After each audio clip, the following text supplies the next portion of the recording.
Hello viewers, welcome back to Susmita's world. চলে এলাম আরেকটি মিনি ব্লগ নিয়ে।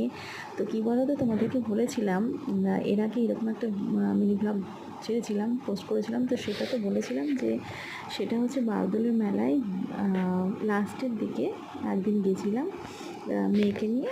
মেয়ে, আমার কর্তা আর আমি।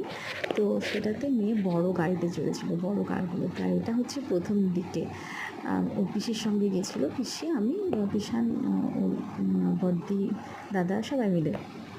তো তোমাদেরকে বলেছিলাম এটা কোনোদিন একদিন পোস্ট করে দেবো।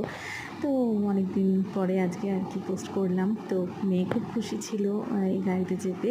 তাই ভাবছি দেখতে দেখতে কেমন বড় হয়ে যাচ্ছে পুচকেটা। প্রথম দিকে যখন এই গত বছরই তো যখন নিয়ে এসেছিলাম গাড়িতে চাপানোর জন্য, অনেক চেষ্টা করা হয়েছিল কিন্তু ভয় পাচ্ছিল প্রচণ্ড। আর এবার দেখো কত আনন্দ করছে গাড়িতে চেপে, আরও নামতেই চাইছে না, বারবার চাপতে চাইছে। একবার চাপার পর নামিয়ে দেওয়ার পর আবার চাপতে চাইছে। এখন খুব এনজয় করেছে ও। এটা দেখেও খুব ভালো লাগছে, তাই না? বাচ্চারা আনন্দ পেলে কত ভালো লাগে, তাই না?